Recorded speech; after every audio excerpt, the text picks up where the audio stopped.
Oke. Selamat malam, Bapak Ibu dan rekan-rekan semuanya. Assalamualaikum warahmatullahi wabarakatuh. Selamat datang di FOSI webinar hari ini. Terima kasih Bapak Ibu dan rekan-rekan semuanya yang sudah hadir dan selamat datang kepada Bapak STJ Budi Santoso, Ketua Umum Ikatan Ahli Geologi Indonesia. Pertama-tama, kami ingin memperkenalkan FOSI. FOSI adalah Forum Sedimentologi One Indonesia yang merupakan anak organisasi dari Ikatan Ahli Geologi Indonesia atau IAGI. FOSI sendiri mempublikasikan sebuah jurnal yaitu berita sedimentologi. Nah, berita sedimentologi ini akan menerbitkan volume berikutnya, volume selanjutnya yang akan direncanakan terbit pada bulan Desember tahun ini. Kami mengundang Bapak Ibu semuanya, rekan-rekan semuanya untuk mengirimkan papernya ke jurnal kami. Pada webinar kali ini, kita akan membahas geologi di Sentral Sulawesi bersama dua orang pembicara kita. Di sesi pertama akan diisi oleh Dr. Abang Mansur Syah Suryanugraha, kemudian di sesi kedua akan diisi oleh Ambaria Prakoso. Di webinar kali ini kita akan mengadakan sesi Q&A di akhir acara dan rekan-rekan dipersilahkan untuk menyampaikan pertanyaan di kolom komentar. Kemudian acara kita akan dipandu oleh MC oleh Mbak Puput. Untuk memulai acara kita, kepada Mbak Puput dipersilahkan. Baik, thank you, Mas Aldo, for the opening remarks. Now, I would like to introduce our first speaker, Dr. Ega.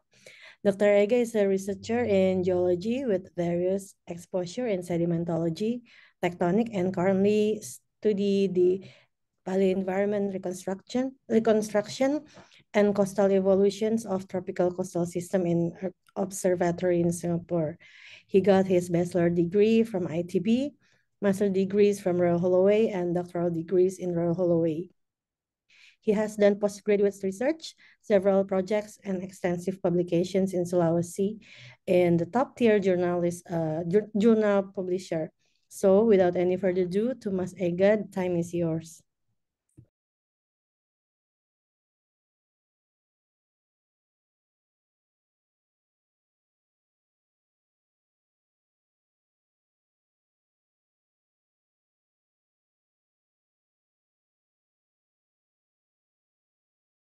Mas Ega? Ya. Oke, Assalamualaikum warahmatullahi wabarakatuh. Selamat malam semua. Terima kasih Aldo dan juga Putri perkenalannya. Sebelum saya mulai saya ingin tanya, sharing screen saya udah kelihatan belum ya slide-nya? Ini folder Mas yang kelihatan. Ya. Oh, sorry.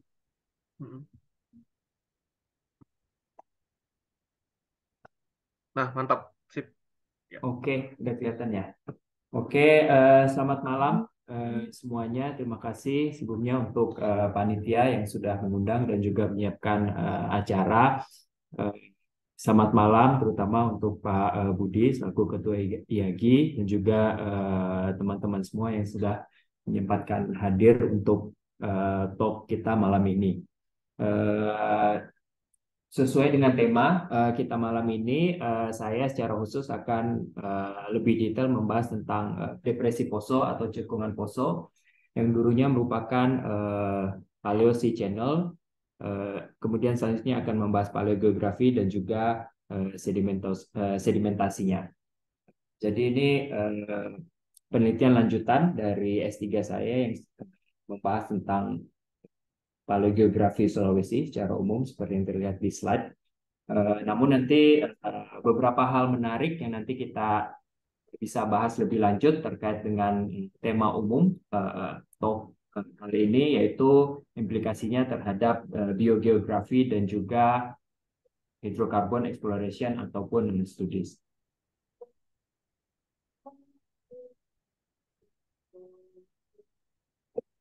Sorry.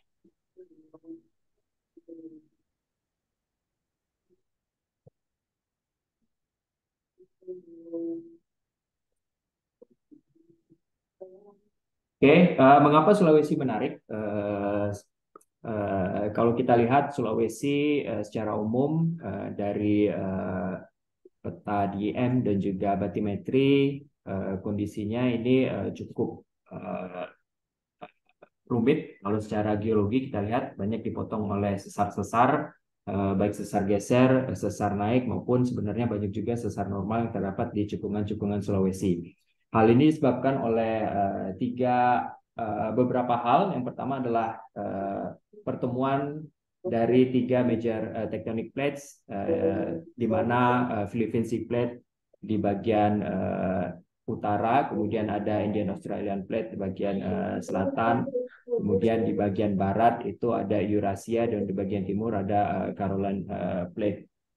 Kondisi geologi yang cukup kompleks ini membuat Sulawesi, kalau secara geologi itu menarik untuk dipelajari. Yang pertama, selain tentu saja kondisi geologi yang dapat menyebabkan atau menimbulkan tentang bencana, selain itu juga tentang bagaimana kondisi geologi berkaitan dengan sumber daya yang ada.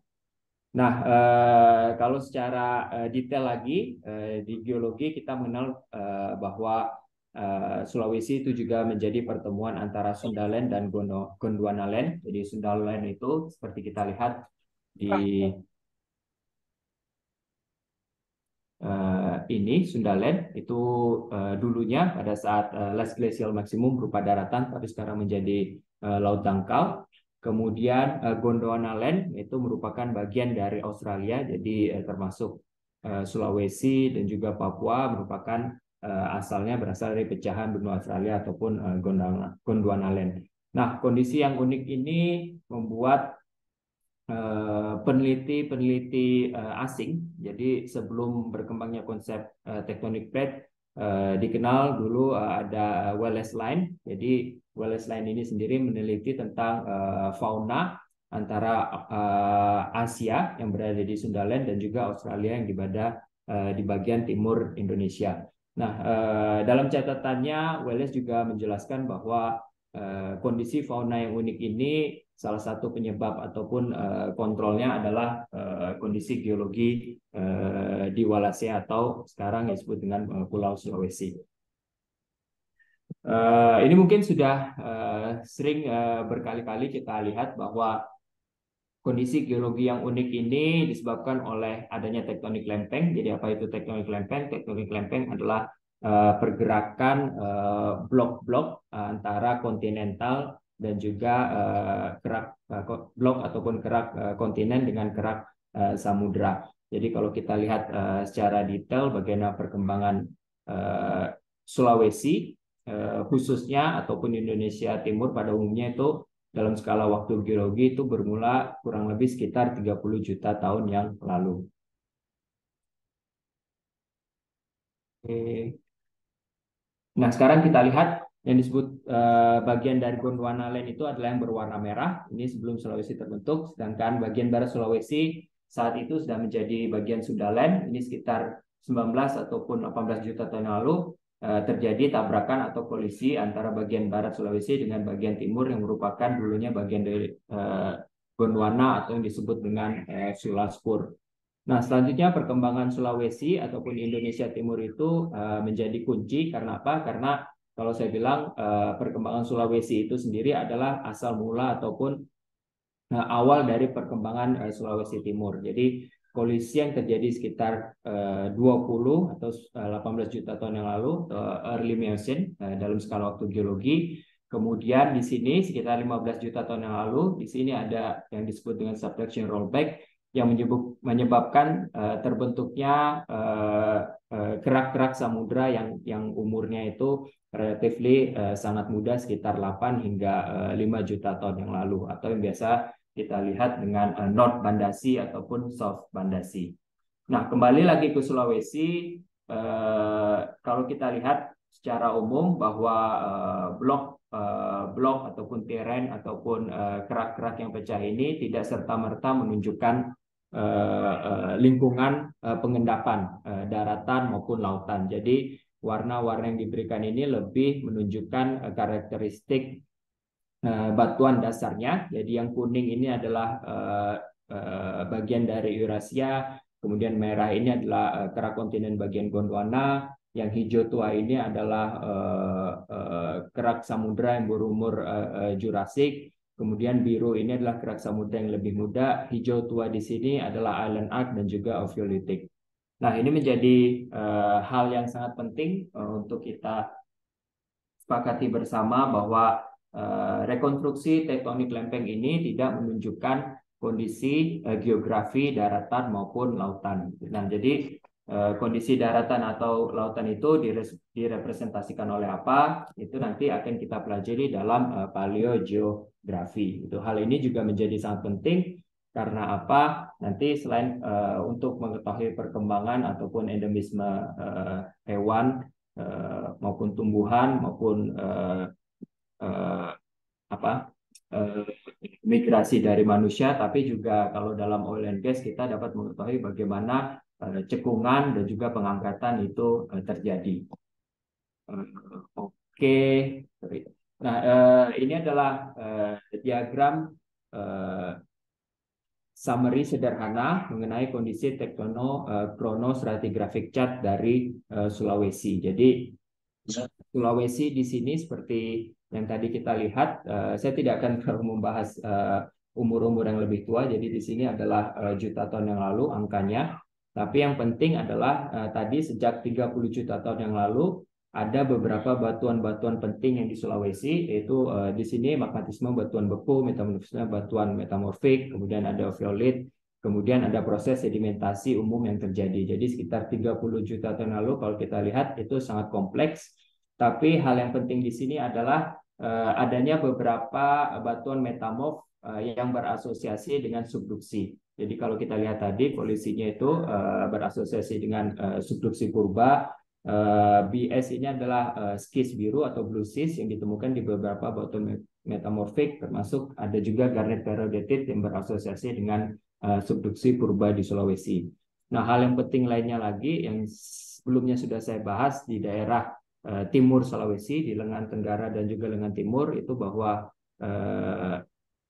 sedimen hasil erosi batuan ophiolite yang tadi berwarna hijau tua itu pertama kali reportnya itu ada di umur early Miocene atau sekitar 18 juta tahun yang lalu. Nah, jadi dari batuan-batuan ini sebenarnya nanti kita bisa memperkirakan bagaimana perkembangan tektonik Sulawesi. Namun nanti saya akan lebih membahas umur-umur batuan yang khususnya yang terdapat di Depresi Poso yang berumur neogen atau lebih muda dari 20 juta tahun yang lalu. Oke, selanjutnya tadi kita bahas sedikit tentang paleogeografi. Jadi intinya saya menggunakan salah satu turunan dari studi geologi yang disebut dengan paleogeografi untuk memetakan kondisi daratan dan juga lautan ataupun cekungan yang telah terjadi di permukaan bumi. Yang kedua tentu saja adalah untuk menggambarkan perubahan geografi, kondisi geografi sejalan dengan waktu geologi. Jadi secara sederhana kini kita bisa lihat diagram bahwa permukaan bumi itu erat kaitannya dengan kejadian geologi. Nah, dalam geologi tentu saja yang paling umum kita mencari data ataupun melihat rekaman kejadian itu dari batuan. Jadi kalau kita lihat seperti memori stick, nah di dalam batuan itu ada data-datanya. Nah, data-datanya itu bisa berupa fosil dan juga mineral-mineral. Nah, salah satu metode yang saya gunakan selain dengan penentuan umur dengan fosil, yaitu juga dengan menentukan umur dari mineral batuan. Nah, jadi seperti seorang detektif, kita melihat batuan, kemudian selanjutnya kita mengetahui bagaimana proses batuan tersebut bisa terbentuk, dan selanjutnya kita mencari tahu di mana lingkungan pengendapannya terjadi untuk bisa menggambarkan kondisi lingkungan pengendapan purba atau kondisi paleogeografinya. Oke. Nah, ini salah satu contoh yang sebelumnya pernah saya presentasikan. Jadi secara umum layaknya seorang geologis akan pergi ke lapangan, kemudian mengambil data batuan. Dari data batuan tersebut kita tentukan umurnya. Jadi contohnya di sini ada beberapa poin yang bisa dilihat di peta ini. Nah, peta ini kita lihat ada beberapa poin yang menunjukkan lingkungan pengendapan berdasarkan batuan dan juga berdasarkan umurnya. Nah, dari titik-titik ini selanjutnya melakukan delineasi lingkungan pengendapannya. Itu bisa dilihat contohnya mulai dari laut dalam, laut dangkal, dataran rendah hingga dataran tinggi. Nah, beberapa daerah di mana terdapat data bawah permukaan atau data seismik itu juga dilakukan korelasi untuk menentukan lingkungan pengendapan purbanya seperti contohnya di bawah ini. Nah, selanjutnya untuk rekonstruksi paleogeografi, saya biasanya kalau dalam geologi itu menjelaskan umur yang lebih tua sampai ke umur muda, tapi karena untuk paleogeografi datanya paling banyak didapatkan di umur yang relatively lebih muda, mulai dari Quaternary, kemudian Neogen sampai dengan yang lebih tua, itu rekonstruksi dilakukan dari yang present day hingga yang lebih tua karena datanya yang lebih banyak. Dan umumnya ini untuk data awalnya menggunakan DEM dan juga data batimetri untuk lingkungan ataupun kondisi geografinya. Oke, jadi kenapa paleogeografi menjadi menarik ataupun penting? Jadi motivasinya adalah tentu saja sesuai dengan tema. Yang pertama, kita bisa melihat bagaimana proses pengendapan, kemudian terbentuknya cekungan-cekungan yang ada di Sulawesi. Nah, ini kita lihat untuk implikasinya terhadap oil and gas. Di sini dari berbagai sumber saya kompilasikan adanya gesit, rembesan minyak, rembesan gas, dan juga indikasi adanya migas yang ada di Sulawesi. Jadi kalau kita lihat Sulawesi dengan bentuknya yang unik ini memiliki banyak sekali cekungan-cekungan sedimen yang juga berpotensi atau memiliki kekayaan hidrokarbon. Nah, ini menjadi menarik. Untuk Sentral Sulawesi, salah satu ataupun salah dua cekungan besar yang ada di Sulawesi itu adalah Gorontalo, kemudian ada Bone. Dibandingkan dengan yang ada di daerah Lubuk Banggai, Tomori, Buton maupun yang ada di bagian Lariang itu masih bisa dibilang less explored gitu. Tapi hari ini kita coba bahas. Saya khususnya akan membahas dari Sentral Sulawesi onshore. Nanti pembicara selanjutnya Ambar akan memberikan informasi lebih lanjut di Gorontalo, di cekungan Gorontalo.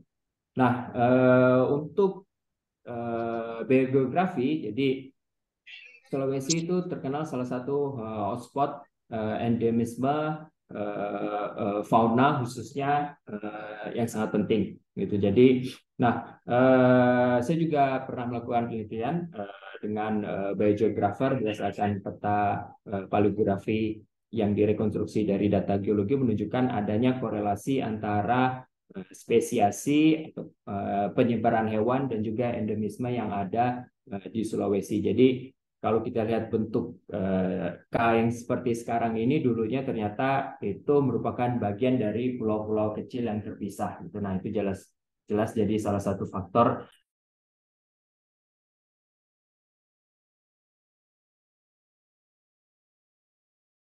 Mas Ega, kayaknya Ya. lagi mute. Oke. Ke-mute ya? Oke. Udah kedengaran lagi? Ya, udah Mas. Ya.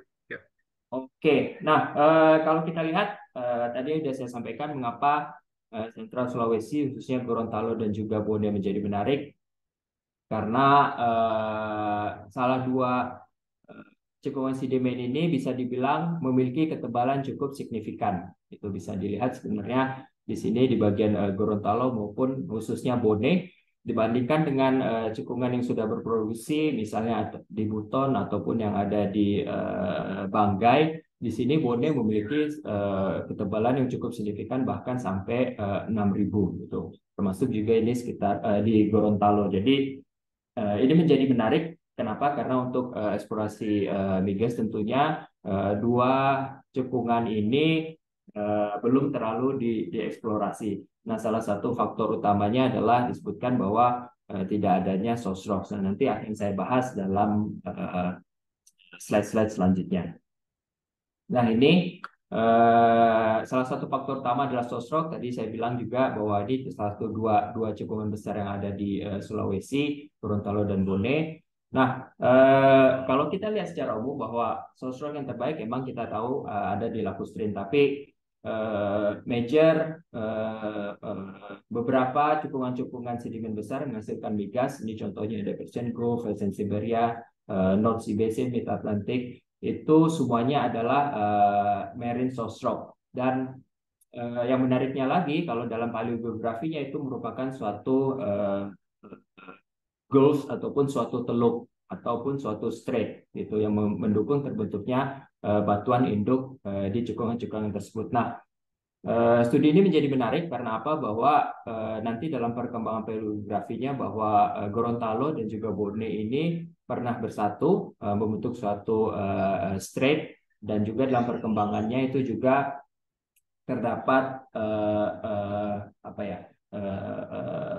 teluk-teluk yang agak terpisah gitu. Jadi nanti sebenarnya cukup potensi untuk menghasilkan batuan induk.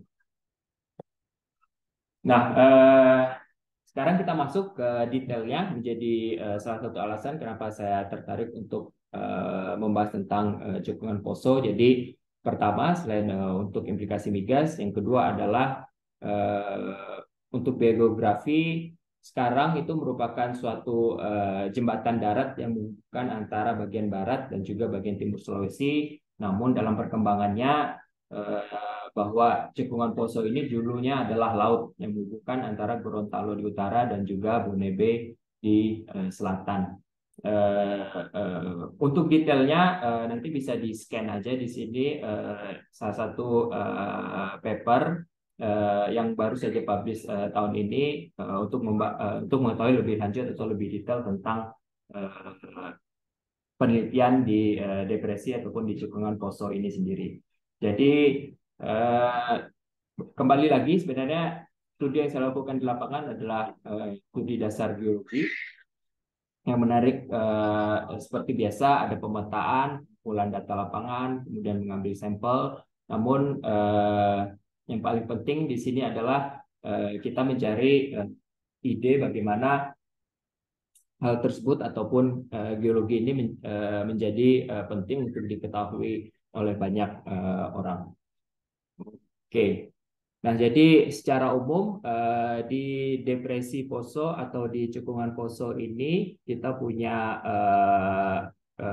beberapa formasi. Yang pertama adalah Tambarana yang berumur late Miocene yang di sini berwarna kuning. Kemudian ada Puna Formation di bagian barat dari depresi Poso. Kemudian ada formasi Poso di bagian timur, dan juga ada formasi Lage yang saya propose di bagian utara dari cekungan Poso yang berumur lebih muda. Oke. Nah, untuk umurnya itu berdasarkan hasil korelasi. Di sini bisa dilihat dari umur foraminifera, kemudian ada zircon. Di sini saya tidak mendapatkan nanofosil, jadi umumnya hanya didapatkan dari foraminifera, dan juga ini satu dari geochronological age dari zircon.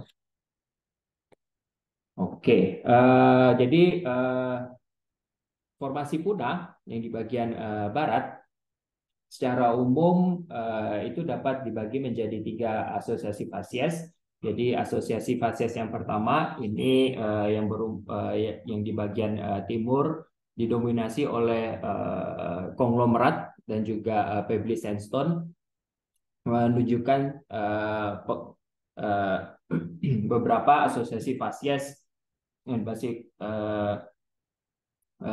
dengan interpretasi delta Forsyth atau suatu endapan delta. Kemudian di bagian timur, sorry ini kayaknya kebalik. Di bagian barat ini didominasi oleh batuan-batuan yang lebih halus dari yang di bagian timurnya. Itu dapatkan endapan submarine channel dan juga endapan levee dan juga overbank dari di pinggir channel laut dalam tersebut. Oke, formasi Poso itu didominasi oleh batuan karbonat yang terdiri dari grindstone, pegstone, wexstone, floatstone, dan juga rudstone seperti dilihat di sini. Kemudian formasi Lage itu diendapkan secara tak selaras di atas formasi Poso dan juga formasi Puna. Di sini dilihat bahwa dia mencirikan lingkungan pengendapan berupa offshore transition dengan dominasi batu pasir dan juga batu lempung. Oke. Nah, asosiasi fasies yang kedua dari formasi Lage itu adalah endapan selam konglomerat batu pasir dan juga batu lempung di antara asosiasi fasies batuan yang beddingnya itu relatively datar. Jadi bisa dilihat di bagian atas tidak mengalami lipatan, kemudian di bagian bawah ini terdapat perlipatan yang sangat kuat yang menunjukkan endapan selam. Selanjutnya juga dilakukan penelitian terhadap petrografi. Jadi petrografinya di sini dilihat bahwa formasi Puna itu didominasi oleh serpentinite, kemudian feldspar, kuarsa, plagioclase. Jadi formasi Puna ini dominasinya adalah yang berwarna kuning itu feldspathic arenite menunjukkan magmatic hingga continental block. Kemudian formasi Poso itu sama dengan makrofasiesnya, kita dapatkan pegstone, micritic pegstone, wexstone, dan microfasies. Nah, formasi Lage ini didominasi oleh kuarsa, plagioclase, dan juga yang menariknya terdapat glaucophan. Jadi glaucophan itu salah satu mineral penciri dari blue schist. Untuk heavy mineral ini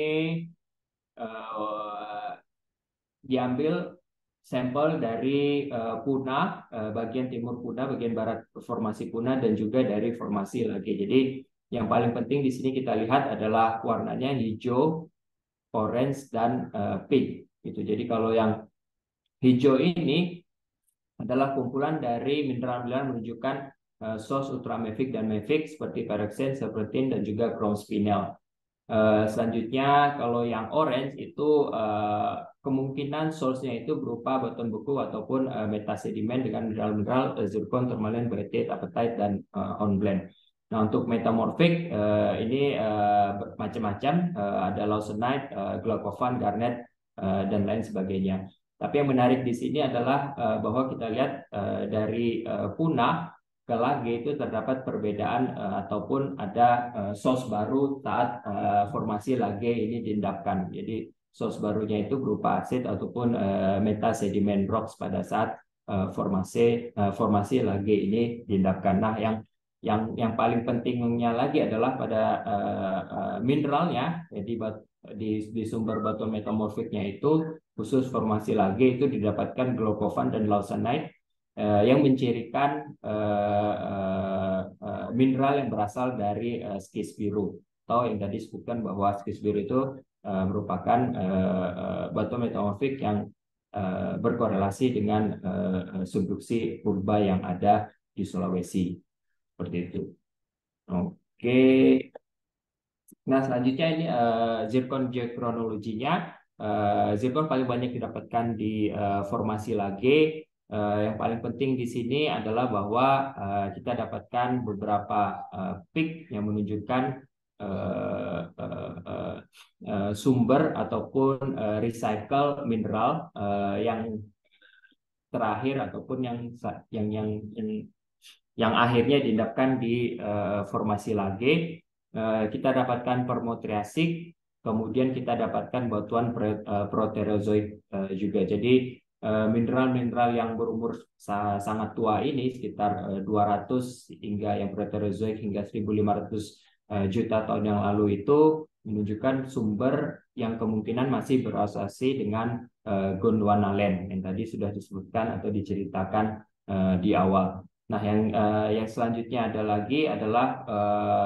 batuan zirkon didominasi oleh mineral-mineral yang berumur muda dengan mineral yang paling muda itu 3,5 juta tahun yang lalu menunjukkan maksimum depositional age-nya. Jadi lage itu dipastikan ataupun kita interpretasikan itu pengendapannya jauh lebih muda dari 3,5 juta tahun yang lalu. Oke. Nah, selanjutnya dari data-data yang tadi disebutkan, mulai dari sedimentologi, dari batuan, kolom stratigrafi, kemudian umur, mineral, baik itu light maupun heavy mineral, itu dapat dilakukan rekonstruksi bagaimana kondisi lingkungan purba dan juga sedimentasinya. Jadi early Pliocene itu diinterpretasikan sebagai uplift dari pegunungan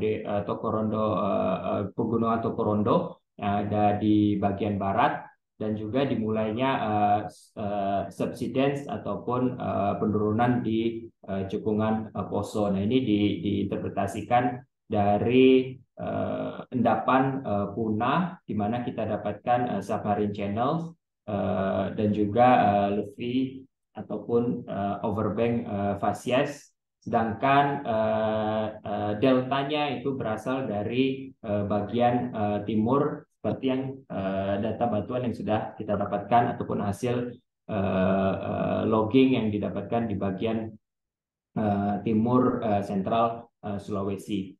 Kemudian middle to late Pliocene 4-3 juta tahun yang lalu terjadi finding up ataupun penghalusan ke atas secara umum dari formasi Puna. Kemudian kita dapatkan endapan debris fault, turbidite, serta beberapa intermittent volcanic input. Jadi di sini diinterpretasikan bahwa berasosiasi dengan uplift yang terdapat di Tokorondo yang disebabkan oleh magmatisme di umur middle hingga late Pliocene.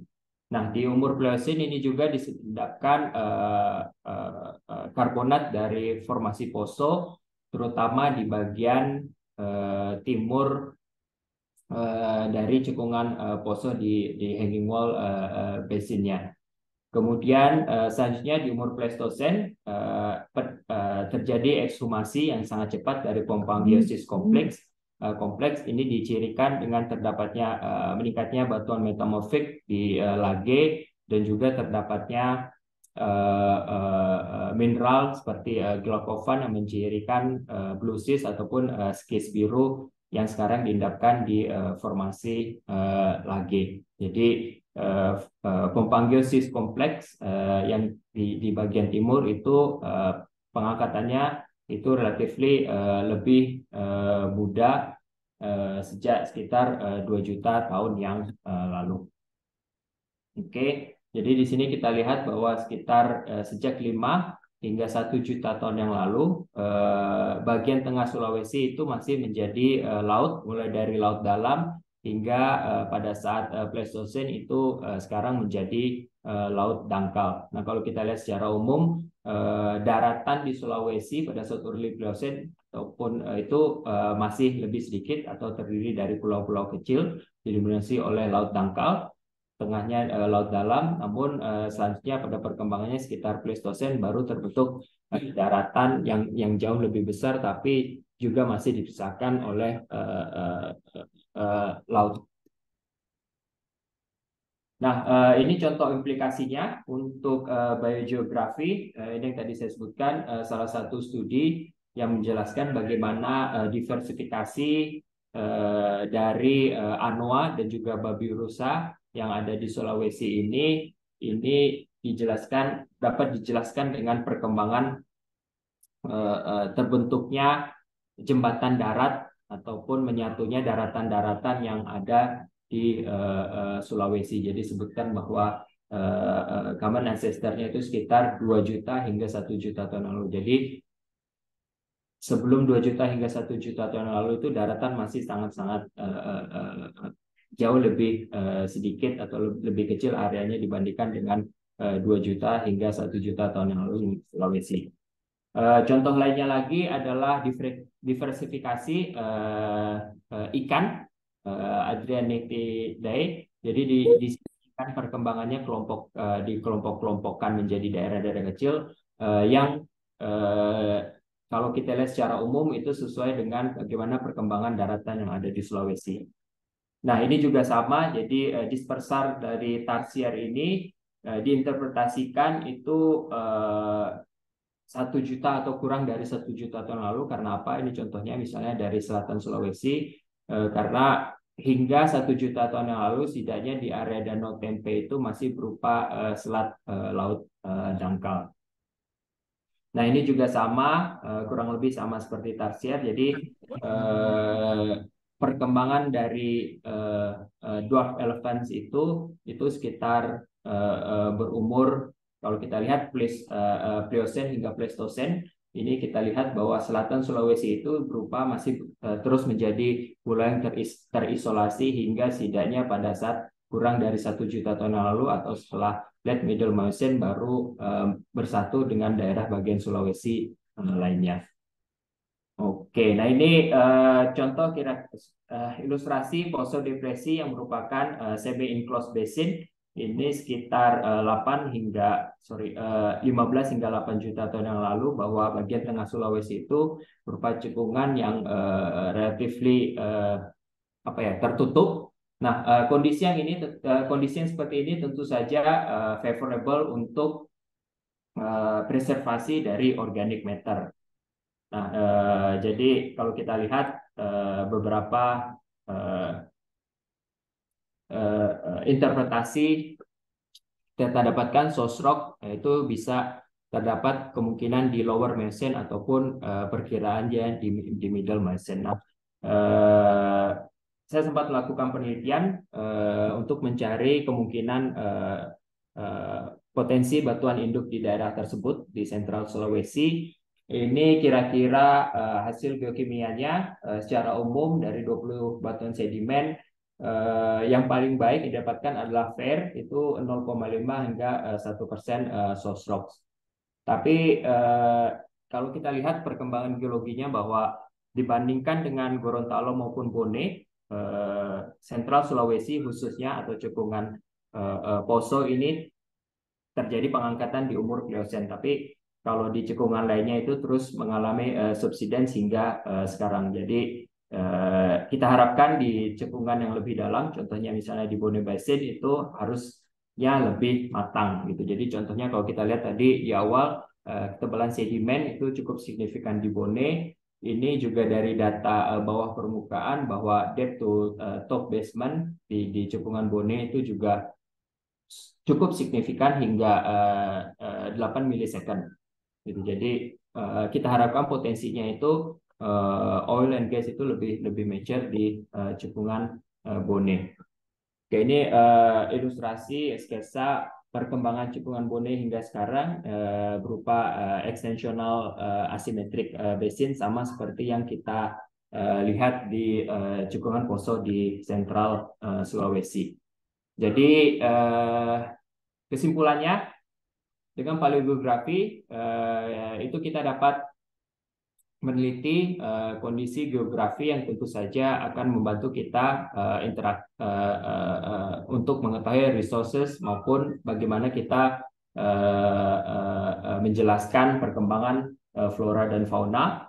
Kemudian studi berdasarkan outcrop ini dapat menjelaskan bagaimana perkembangan dan sedimentasi di Poso Depression atau cekungan Poso, kaitannya dengan Gorontalo di utara dan juga Bone Basin di selatan, di mana mereka dulunya berupa seaway ataupun sebuah strait yang saling terhubung. Gitu. Tapi di bagian sentral Sulawesi terdapat pengangkatan yang signifikan karena proses magmatisme dan juga ekshumasi dari core kompleks. Namun di Gorontalo dan Bone tentu saja terus mengalami subsidi dan juga memiliki potensi batuan induk. Oke, terima kasih. Sekian presentasi saya. Semoga kita dapat berdiskusi lebih lanjut. Oke, terima kasih. Saya kembalikan ke Mbak Putri atau Mas Aldo. Baik, Mas Ega. Terima kasih banyak buat talk-nya yang sangat insightful pada malam hari ini. Oke, untuk sesi tanya jawab akan dilakukan di akhir nanti setelah sesi presentasi yang kedua ya. Saat ini mungkin kita bisa bersama-sama mengabadikan momen ini dengan berfoto bersama. Bagi Bapak dan Ibu, dipersilakan untuk menyalakan kameranya.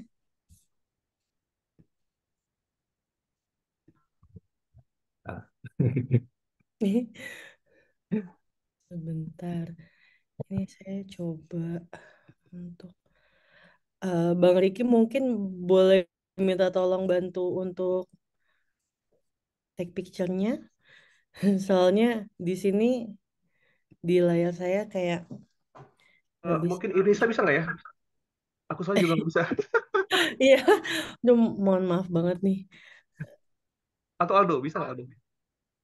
Screen share ditutup dulu, screen share-nya ditutup dulu, biar kelihatan semua.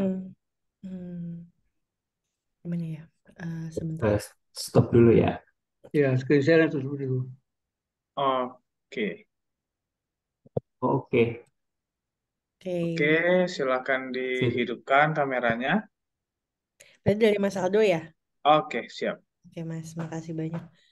Soalnya aku nggak bisa. Mas Ega, gimana kabarnya? Baik, apa kabar? Wah, banyak nih yang dikenal datang. Thank you. Oke, mungkin yang bisa dibuka kameranya silakan diaktifkan. Oke, kita foto untuk halaman yang pertama. 1, 2, 3. Oke, untuk halaman yang kedua. Oke, 1, 2, 3. Oke, baik. Terima kasih semuanya. Terima kasih. Baik. Untuk pembicara selanjutnya dari Mbak Ambar. Ya. Di sini saya akan mencoba memperkenalkan terlebih dahulu. Mbak Ambaria Prakoso ini adalah seorang geologis dengan bachelor degree dari ITB dan sekarang sedang melaksanakan master degree di geologi ITB juga. Mbak Ambar memiliki exposure di seismic interpretation, petroleum system, dan basin scale study, juga exploration dan development di banyak lokasi di basin di Indonesia. Saat ini Mbak Ambar juga sedang melakukan studi tentang Sulawesi, khususnya di Gorontalo Basin. Dan dalam talk di pada malam hari ini, Mbak Ambar juga akan menyampaikan terkait dengan studinya di Gorontalo Basin. Oke, tanpa berlama-lama lagi kepada Mbak Ambar, waktu dan tempat kami persilakan. Ya, terima kasih Mbak Puput untuk pembukanya. Apakah share screen saya sudah terlihat ya? Sudah, Mbak. Oke. Ya, Assalamualaikum warahmatullahi wabarakatuh. Selamat malam. Terima kasih untuk semua teman-teman yang telah hadir di sini. Di sini melanjutkan dari presentasinya Mas Ega ya. Saya akan mulai presentasi untuk A New Insight of Gorontalo Basin Evolution. Sebagai pengantar pertama di sini, cekungan Gorontalo sekitar sebelum tahun 2005 itu relatif kurang dipelajari, dan hingga akhirnya adanya survei seismik yang masuk di tahun 2005 dan 2006 dinyatakan sebagai awal mulanya studi-studi yang ada di Gorontalo hingga saat ini. Dan sampai sekarang belum ada sumur eksplorasi di Gorontalo Basin, sehingga untuk studi dan analisa di sini itu menjadi suatu tantangan tersendiri dalam observasi, terutama di stratigrafinya. Seperti yang sebelumnya sudah dijelaskan juga ya oleh Mas Ega, seperti yang kita ketahui di Indonesia Timur ini, terutama di Indonesia Timur ini dipengaruhi oleh tiga lempeng tektonik utama, yaitu Eurasia, Indonesia, dan Australia. Salah satu yang terpenting di sini karena fokusnya di Gorontalo yaitu Sulaspur, yang di mana nantinya dia bertabrakan dengan busur vulkanik di Sulawesi Utara, dan juga ketika 17 juta tahun yang lalu ya kira-kira, bersamaan dengan Australia juga bergerak ke utara, di mana adanya penunjaman juga di Palung Jawa, dan sehingga dan sejajar dengan Teluk Banda. Dan kondisi ini menyebabkan juga adanya rollback subduction yang juga diinisiasi dari tear fault yang bisa kita lihat di sekitar 5 hingga 2 juta tahun yang lalu, dan merambat di tepi barat Sulaspur. Sebagai pengantar, perbandingan kolom stratigrafi di Gorontalo ini sendiri juga dibangun dari hasil analisa peneliti sebelumnya, yaitu terutama di sini Paul Booth di tahun 2012. Dan di sini kita bisa melihat juga beberapa cekungan sekitar, dan terutama stratigrafi Pulau Togian itu dapat dikorelasikan dengan stratigrafi Gorontalo. Dan nantinya ini juga kolom ini jadi acuan awal dalam pembagian nanti unit-unit di Gorontalo Basin. Dari pembahasan regional yang tadi sudah saya jelaskan di sini kita ingin lebih mendalam untuk melihat ke arah pembentukan cekungan Gorontalo itu sendiri. Dari di sini kedalaman lempeng-lempeng itu biasanya kan tidak dapat dijangkau oleh seismik. Nah, itu hal tersebut dapat dianalisis dari tomografi seismik. Nah, di sini tomografi ini dia menggambarkan bentukan tiga dimensi dari anomali kecepatan, dari variasi struktural, termal, atau komposisi dari proses tektonik inti, mantel, dan lempeng. Nah, dari sini bisa kita lihat Gorontalo itu dibangun dari bisa kita lihat mungkin ya dari penampang A dan penampang B. Di sini kita bisa lihat Gorontalo ini dibangun dari tiga lempeng yang berbeda, yaitu Sula, Celebes, dan Sangihe. Tapi yang sangat mempengaruhi di sini, kalau kita lihat dari penampangnya ya, Gorontalo ini sangat dipengaruhi oleh Sula Slab dan Celebes Slab. Data dari studi ini dimulai dari 2D line seismik yang hampir mencakupi seluruh cekungan Gorontalo, dan berdasarkan waktu pembentukannya ini kami mencoba membagi Gorontalo menjadi 4 subbasin, yaitu ada Tomini, Tilamuta, Poso, dan Ampana, yang nanti akan dibahas satu persatu setelah ini.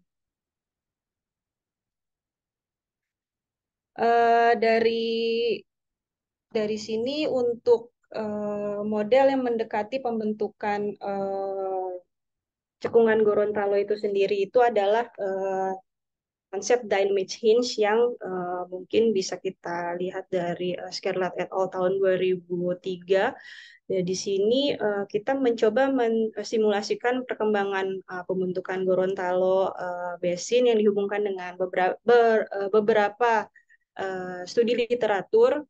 Jadi sekiranya itu ketika late Miocene itu di mana early basin opening yang erat kaitannya dengan Sula Slab break off dan rollback, lalu diikuti dengan collision di mana nanti terbentuk subcekungan Tomini dan Tilamuta. Lalu ketika pada early Pliocene, North Sulawesi subduction itu rollback dan menambah extension di Gorontalo dan membentuk subcekungan Poso dan Ampana. Berikut ini kita coba masuk ke satu persatu di subcekungan di Gorontalo, yaitu yang pertama dari hasil studi yang awal itu kita lihat bahwa pembukaan pertama itu adalah di Tomini Subbasin dan Tilamuta Subbasin. Di sini kita lihat ada penampang seismik yang melewati di Tomini Subbasin. Nah, di sini kita melihat normal faults yang mendominasi di sekitar Tomini yang memperlihatkan stage dari rifting yang dipengaruhi dari subduction rollback dari Sula Slab. Lalu di sini juga kita melihat adanya beberapa inversion fault, mungkin terkait dengan strike slip yang menseparasi east arm. Di sini kita mulai juga untuk menginterpretasi unit-unit yang ada di Gorontalo. Dimulai dari unit A yang merupakan refleksi dari basement yang ada di seluruh Gorontalo, di seluruh cekungan Gorontalo. Lalu ada unit B, lalu unit C, dan unit C ini bisa kita lihat sebagai penanda atau seperti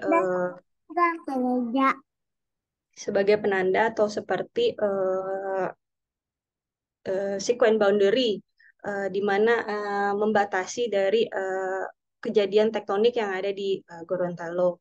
Lalu ada di atasnya unit D dan E, unit F, unit G, dan unit H dari late Miocene hingga Recent.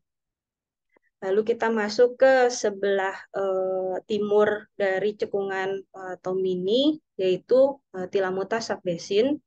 Di sini cukup berbeda.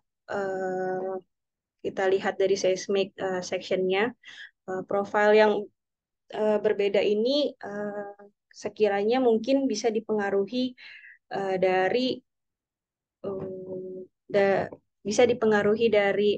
strike slip yang ada di Tilamuta itu sendiri yang berasosiasi dengan slab tearing di Sula Slab.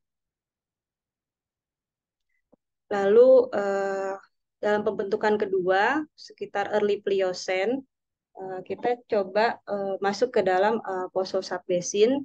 Di sini Poso Subbasin ini terbentuk ketika adanya subduction rollback ketika early Pliocene, dan dilanjutkan dengan pembukaan nanti Ampana yang paling muda di antara ketiga subbasin yang ada di sini. Bila kita melihat secara luas di sini, setelah kita mencoba interpretasikan seismik yang ada di Gorontalo Basin ini, lalu kita coba hubungkan dengan garis yang tidak nyata ya, untuk kita bisa memperlihatkan kira-kira nyambung nggak sih Selebes Slab dengan Sula Slab yang ada yang mempengaruhi Gorontalo itu sendiri. Nah, dari sini bisa kita coba lihat ini adalah penampang seismik yang kita coba korelasikan ke penampang yang ada di surface, di mana di sini terlihat pemekaran yang sangat kuat hingga early Miocene. Lalu kita early Miocene itu yaitu di sekitar top C ya, lalu diikuti dengan pengendapan subsidence atau sagging hingga saat ini. Dan lalu kita kalau melihat ke arah utara, kita coba sambungkan ke arah darat, yaitu singkapan metamorfik atau oviolit ya. Di sini kita dapat simpulkan adanya pengangkatan sekaligus pemekaran yang kuat yang dipengaruhi oleh Sula slab dan Celebes slab itu sendiri. Lalu di sini kita mau mencoba mendetail menganalisa unit-unit yang ada di Gorontalo itu sendiri. Gitu. Di sini saya mencoba untuk menganalisa unit karena tidak adanya data sumur di situ. Jadi kita sangat bergantung dengan data seismik dan literatur dari studi-studi sebelumnya. Dan di sini saya mencoba menganalisa seismik Pasies yang kita analisanya berdasarkan dari Sangri dan Wagmir tahun 1979, lalu dibantu dari literatur-literatur yang ada di sekitar Gorontalo. Lalu di sini ini juga untuk penampangnya kita coba membuat perbandingan dari penampang yang ada di darat. Lalu kita coba hubungkan dengan umur-umur yang ada di Gorontalo. Berikut seismik klasifikasi yang saya coba identifikasikan, yang saya coba bagi di seluruh Gorontalo ini dari unit A, B, C, D hingga H. Dan saya juga membangun seismik sequence stratigraphy dari salah satu penampang yang ada di Tomini Subbasin. Di sini bisa kita lihat adanya sekuen yang lengkap yang memang menandakan bahwa cekungan Tomini ini memang cekungan yang aktif gitu, lebih aktif daripada cekungan-cekungan yang lainnya. Lalu kita coba masuk untuk unit A mungkin tadi sudah dijelaskan bahwa itu adalah batas dari basement yang ada di seluruh Gorontalo. Lalu di atasnya dari unit A kita masuk ke dalam unit B, yaitu merupakan pengendapan pertama ketika rifting subbasin Tomini dan Tilamuta. Dan dia maksimum depo centernya itu dia terakumulasi di sekitar fault plane yang ada di Tomini dan Tilamuta. Dan sedimen transport tertinggi itu berasal dari arah selatan, yaitu dari tinggian Langlanga Ridge. Di sini kalau kita lihat detail dari seismik juga menggambarkan semi kautik dari amplitudenya yang bisa kita deskripsikan sebagai slam. Lalu masuk ke unit C, dan unit C ini tersebar di seluruh cekungan kecuali di Ampana, karena Ampana itu terbuka setelah early Pliocene. Di sini unit C ini diendapkan pada late Miocene. Lalu top unit C ini yang tadi sudah saya jelaskan digambarkan sebagai sequence boundary yang menandakan perubahan tektonik ketika masuk ke early Pliocene. Dan unit C ini kiranya berasal dari sedimen transport dari tinggian dari bagian utara yaitu North Arm serta East Arm yang cukup tinggi, dan kita bisa identifikasikan kalau melihat dari seismik Pasiesnya sebagai turbidit Pasies. Selanjutnya di bagian atas dari unit C itu terdapat unit D. Kalau di cekungan Tomini itu diidentifikasikan sebagai prograding clinoform, di mana lalu di bagian atasnya ada karbonat build-up tumbuh. Dan bisa kita identifikasikan sebagai ketika puncak pragmatism itu aktif di sekitar late Miocene hingga early Pliocene, itu kemungkinan terbentuknya karbonat build up di Tomini dan Poso itu ketika terjadinya puncak magmatisme. Untuk di Tilamuta Basin sendiri, kalau kita bisa lihat di bagian sebelah kanan bawah, itu kemungkinan itu puncak magmatisme itu menyebabkan adanya ketidakstabilan dari uh, apa namanya dari uplifting sehingga adanya banyaknya sedimen vulkanik plastik dari utara yang terendapkan di cekungan Tilamuta. Lalu untuk di atasnya kita lihat ada unit E. Nah, untuk unit E itu sendiri kita dikarakterisasikan itu sebagai prograding clinoform. Nah, ini kemungkinan dipengaruhi oleh force regression yang berasosiasi dengan uplifting yang terjadi ketika ketika early Pliocene. Lalu untuk selanjutnya kita masuk ke di atasnya unit E ini ada unit F.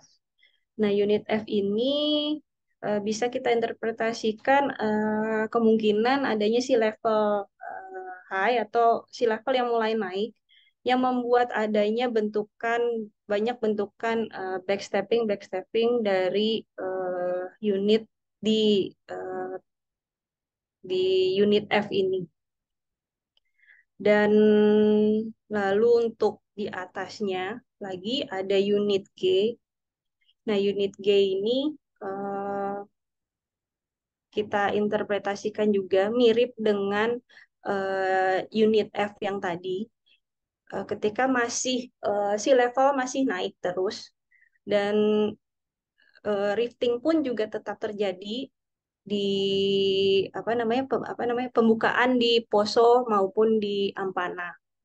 Lalu di sini itu banyak sekali terlihat endapan prograding maupun retrogradating system. Lalu untuk yang terakhir di sini adalah unit H. Nah, unit H itu sendiri adalah unit yang paling muda, yang paling akhir, ditutup dengan seabed di atasnya.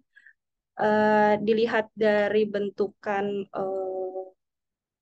seismiknya yang halus, kita bisa menginterpretasikan sebagai pelagic sediment facies yang mengindikasikan low energy yang diendapkan di endapan laut dalam.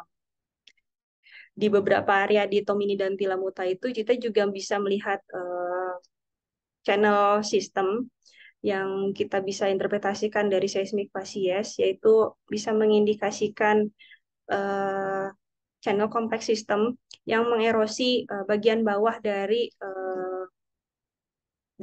unit G.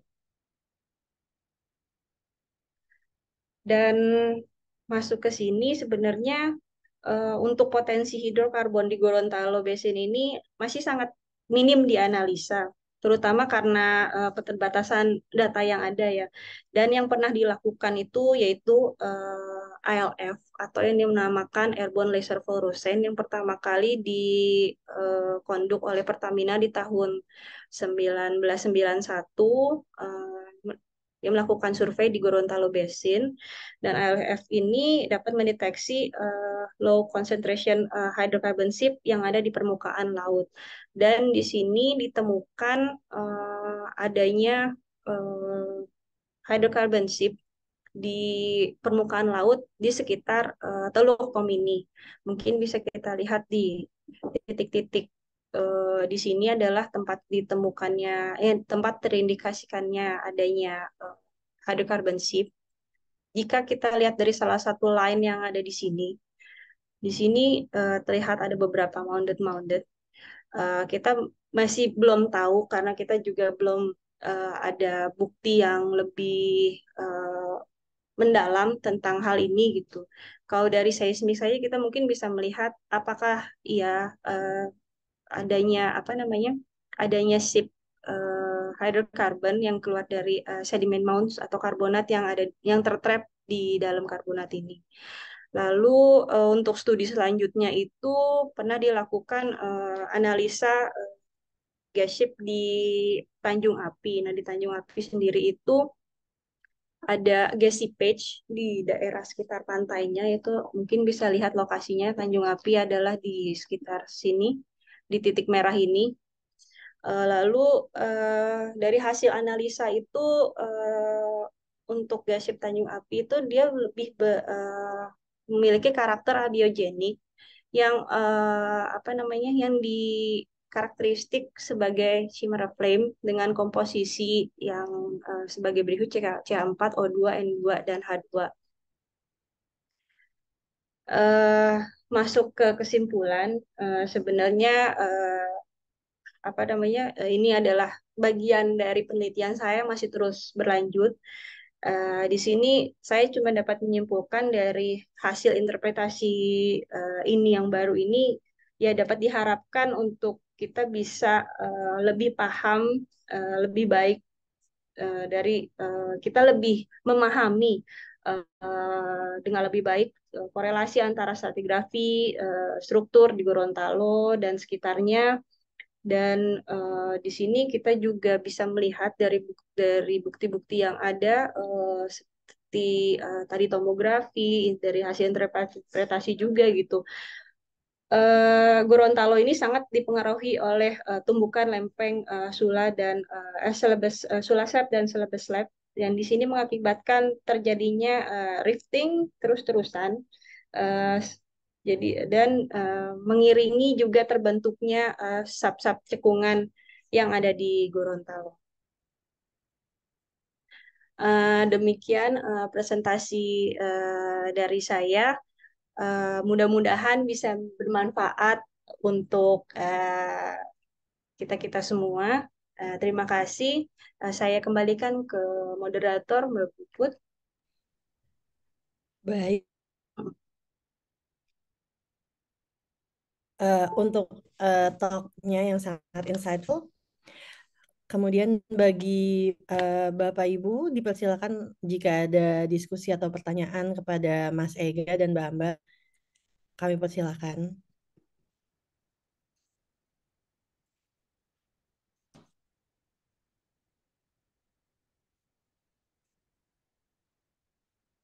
Baik, mungkin sambil menunggu pertanyaan dari audiens, kalau boleh saya bertanya dulu mungkin kepada Mbak Ambar. Kira-kira nih Mbak, ini sangat menarik sekali ya pembahasan tentang Gorontalo Bay atau Gorontalo Basin ini. Jadi secara petroleum system itu play apa sih Mbak yang berkembang di Gorontalo Bay ini? Uh, Untuk secara petroleum system itu karena kan tidak ada well dan data tambahan ya. Jadi kita sebenarnya agak sulit juga gitu untuk kita Iya. mencoba apa namanya memodelkan basin ini sendiri gitu. Iya. Dari studi yang sebelumnya sebenarnya sempat kita coba gitu untuk memodelkan dari apa dengan pseudo well dari lapangan apa dari cekungan sebelahnya. Cuman karena tidak ada data pendukung yang konkret gitu ya. Jadi terutama kita juga belum tahu sebenarnya kayak di Tanjung Api ini apakah memang hanya gas trap di atas atau memang dari bawah gitu kan. Jadi sebenarnya memang saya belum bisa menyimpulkan gitu apakah ini tuh matang apa enggak, apalagi juga di apa namanya di unit B itu sendiri itu kan kita berdasarkan seismik facies, kalau semisal dilihat dari pengendapan dari seismik facies sih dengan apa namanya terlihatnya high dan medium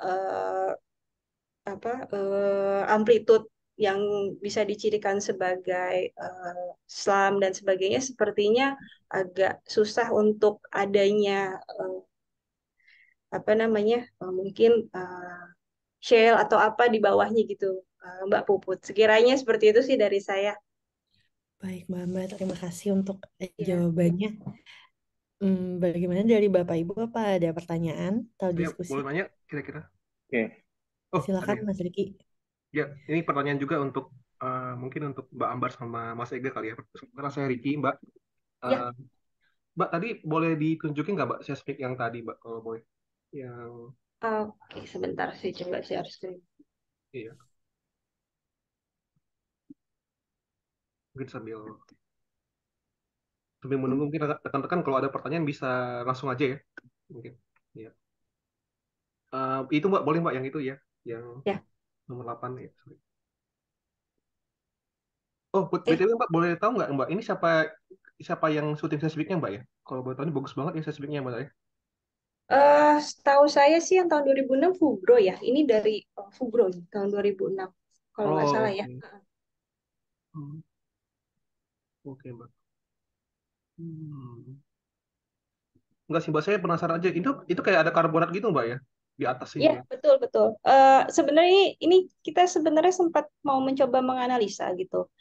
Hmm. eh, Apakah memang karbonat atau memang dia sebenarnya itu noise dari bawah gitu? Karena kalau kita lihat dari bawahnya juga awalnya kita ada beberapa spot ini agak di luar ini ya di ininya. Jadi sebenarnya ada beberapa spot juga gitu yang kita lihat gitu tidak apa ya namanya ya seperti noise gitu. Jadi apakah Hmm. ini sebenarnya benar karbonat apa enggak kita juga belum tahu gitu. Cuman kalau memang sih sebenarnya lalang ngalit sendiri itu kan juga dia karbonat ya gitu di sini. Hmm.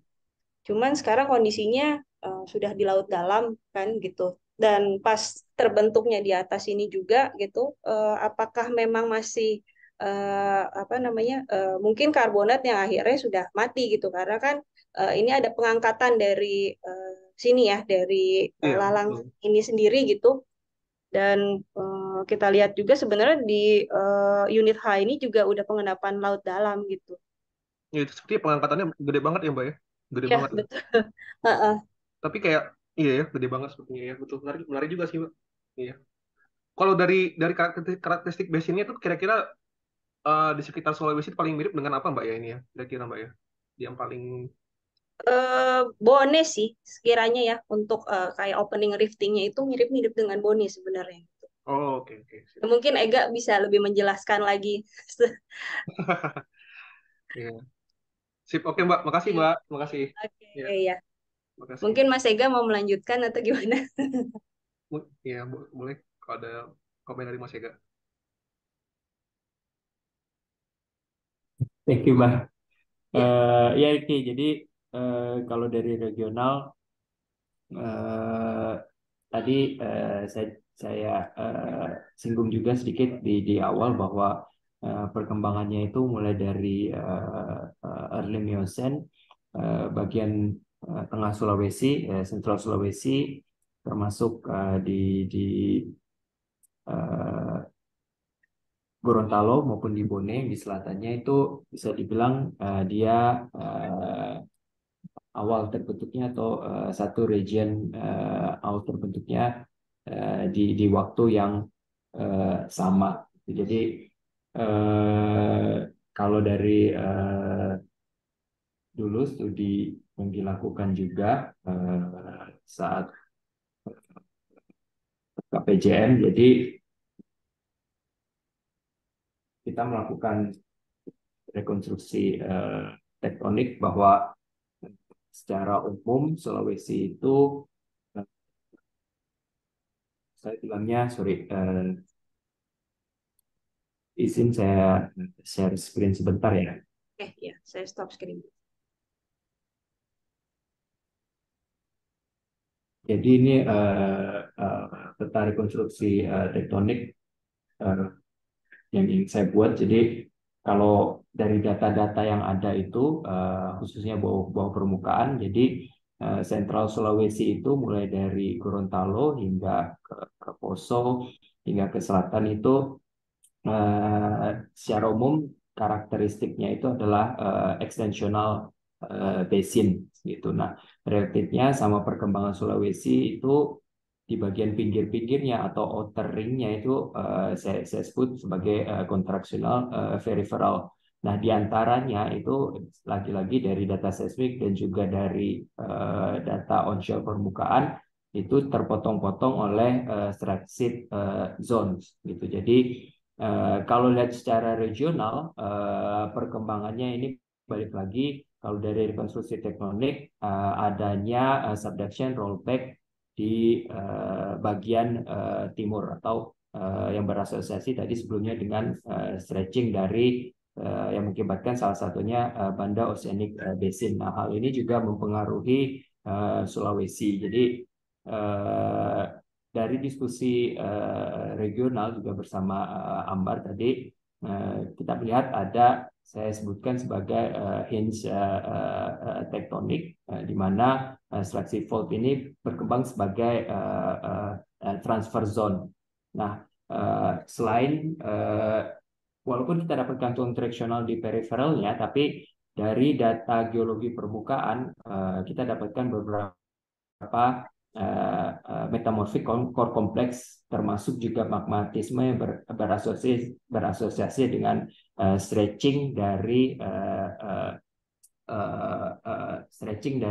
lithospheric mantle gitu. Jadi kalau secara balik lagi dari structural dan juga dari tektoniknya saya bisa bilang bahwa mirip perkembangan yang ada di Gorontalo itu dengan yang ada Halo, di Bone. halo. Kira-kira seperti itu. Terima kasih Mas Ega. Terima kasih.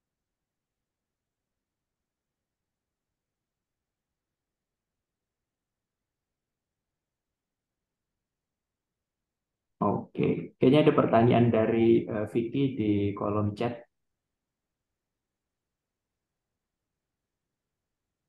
Oh iya betul. Iya, Ada pertanyaan dari Pak Bayu Nugroho. Terima kasih atas sharingnya. Cukup menarik untuk basin yang frontier. Just curious aja, apakah pernah dihitung atau dimodelkan berapa gradien geotermal di cekungan Gorontalo ini? Terima kasih sebelumnya. Kalau Mungkin untuk untuk Mbak dimodel, Ambar. ya, ya. Ya, silakan. Kalau untuk dimodelkan sih belum pernah ya karena kendala data juga gitu. Jadi kita belum tahu pasti gitu untuk gradien geotermal yang ada di Gorontalo ini. Baik. Mm. Selanjutnya ada yang raise hand dari Pak Bali Majid. Dipersilahkan Pak untuk menyalakan mic.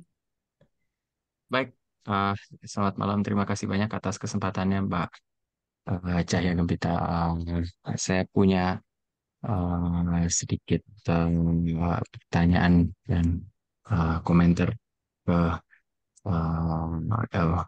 presentasinya Mas Ega.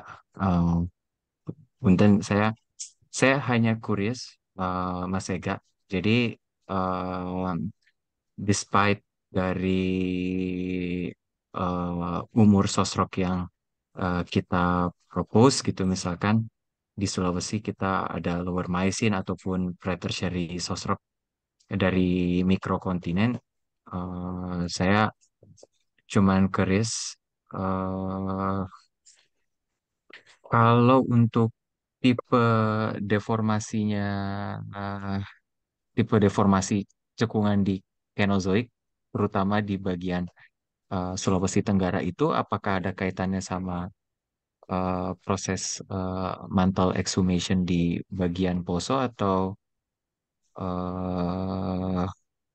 atau itu sudah suatu sistem yang berbeda lagi. Itu mungkin question saya karena nanti tipe-tipe deformasi cekungan ini mungkin akan berpengaruh pada assignment gradient geothermal yang bakal dipakai. Mungkin itu pertanyaan dari saya, Mas Ega. Terima kasih banyak atas presentasinya.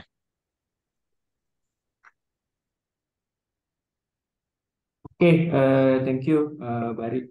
Eh, ya, kalau untuk yang di Sulawesi Tenggara, jadi sorry, saya coba share lagi. eh, kan saya ya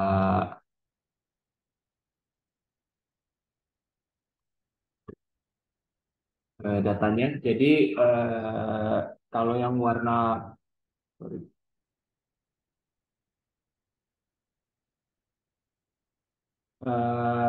jadi ini kompilasi data. Jadi yang merah ini adalah granitoid magmatik, kemudian yang pink ini adalah core kompleks yang coba saya petakan di sini. Tapi ada beberapa core kompleks yang udah di studi di sini, kemudian di Poso, kemudian di Tambarana, di Popangiosis kompleks, kemudian beberapa dari data Belanda di sini juga disebutkan Bluesis, kemudian terakhir di sini juga ada core kompleks, sorry saya lupa namanya, tapi sudah disertasikan juga ada core kompleks di sini. Jadi perkembangan yang di Sulawesi Tenggara itu kaitannya dengan ekshumasi core kompleks yang ada di lengan Tenggara. Kira-kira itu. Nah, asosiasinya perkembangannya itu juga salah satunya dipengaruhi oleh ekshumasi core kompleks itu yang menyebabkan tinggian di lengan Tenggara. Namun subsiden itu terus terjadi di cekungan Bone. Sorry. Sebenarnya saya ada rekonstruksi tektoniknya mulai dari lengan selatan, kemudian Bone melintasi lengan Tenggara hingga ke Buton. Sepertinya nggak ada di slide ini, tapi nanti bisa saya tunjukkan kalau saya ketemu atau dapat, nanti saya bisa kirim ke Bari. Oke, thank you. Baik, selanjutnya ada satu pertanyaan lagi nih di chat dari Pak Vicky. Terima kasih sharingnya Pak Ega dan Bu Ambar. Izin bertanya, dari studi yang dilakukan, kira-kira apakah litologi penyusun unit A? Apakah ada kemungkinan ditemukan batuan berumur Mesozoik di Gorontalo Basin? Mungkin Mas Ega kali ya yang lebih jawab karena kan udah pernah ambil data lapangan nih. Kalau dari saya sendiri sih kayak kan karena memang nggak ada data well ya, jadi kurang tahu juga gitu untuk apa sih kandungan apa penyusun batuan yang di unit A tersebut gitu. Kira-kira gimana Mas Ega? Sorry, nyambung dulu. Ini saya baru dapat slide-nya. Sebelum menjawab Vicky, ini yang tadi ditanyain Bari, jadi ini rekonstruksi yang saya bikin mulai dari lengan barat di Sengkang, kemudian ada di Padamarang, Subesin, di Bone, ini di lengan Tenggara, Rungia Metamorphic Complex namanya, kemudian ini di Buton. Jadi ini yang tadi saya bilang contractional peripheral, kemudian ini ada extensional di Central Park. Di sini kita dapatkan magmatic arc di lengan selatan. Nah, yang jadi pertanyaan menarik juga source rocks-nya. Kalau Buton itu udah ada studinya, salah satunya yang dipublikasikan Pak Wong bahwa Lower Miocene itu proven. Pertanyaannya di Buton itu, di Bone itu ada apa enggak? Kalau kita tahu bahwa cekungannya itu tadi udah saya bahas juga relatively lebih dalam. Alternatif interpretation untuk di Sengkang source rock-nya itu kemungkinan apakah dari Lower Miocene atau juga bisa berasal dari cekungan Bone yang lebih dalam. Itu pertanyaan yang bisa untuk studi lebih lanjut. Nah, menyambung ke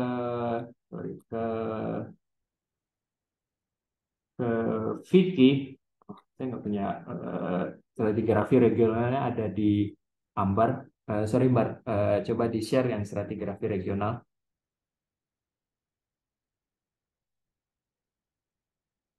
Jadi kalau untuk eh, Gorontalo sebenarnya ada dua interpretasi yang sangat berbeda. Peneliti awal contohnya adalah Jablonski dengan yang ada di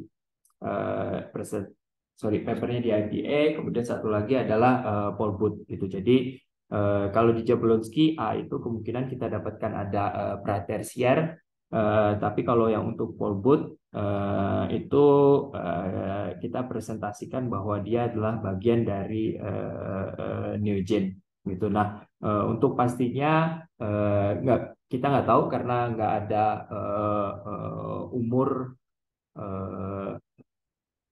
nggak ada sumur yang menunjukkan umur Mesozoik gitu. Nah, untuk dari data onshore sendiri yang Mesozoik itu kita dapatkan tapi lebih ke Indonesia bagian timur, sedangkan untuk Central Sulawesi yang tadi saya sampaikan di Poso Depression itu setelah sedimen yang berumur Upper Miocene batuan basementnya atau batuan dasarnya itu adalah batuan metamorfik. Jadi kita nggak ada dapatkan Mesozoik batuan Mesozoik kecuali di bagian khususnya di bagian timur termasuk di lengan timur Sulawesi. Kira-kira itu aja data dan juga interpretasi yang bisa saya sampaikan, Vicky.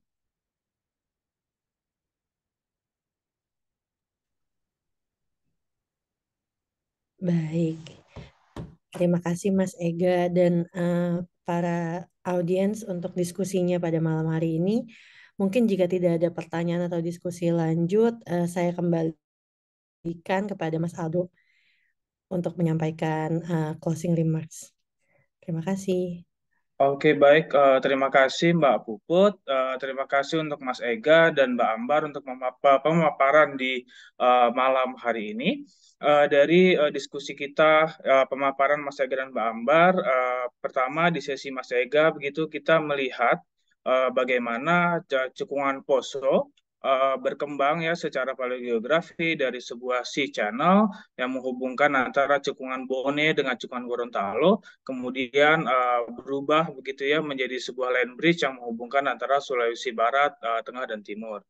Kemudian di sesi Mbak Ambar tadi kita sama-sama melihat ya secara umum bagaimana seismic expressions yang dijumpai di cekungan Gorontalo.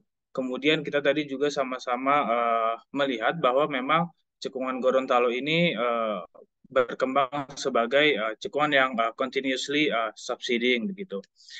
Baik rekan-rekan semua, kita tiba di akhir dari webinar ini. Terima kasih untuk kehadirannya semuanya dan terima kasih banyak dan sampai jumpa di Fosi webinar berikutnya. Selamat malam. Assalamualaikum warahmatullahi wabarakatuh. Waalaikumsalam warahmatullahi wabarakatuh. Terima kasih semua, luar biasa. Mas Ega, Mbak Ambar, Terima kasih Aldo, semua. terima kasih Mbak Ambar. yang datang. Bari, Aldo, Puput, Mar. Terima kasih Mbak Ambar. Terima kasih Mas Ega. oke.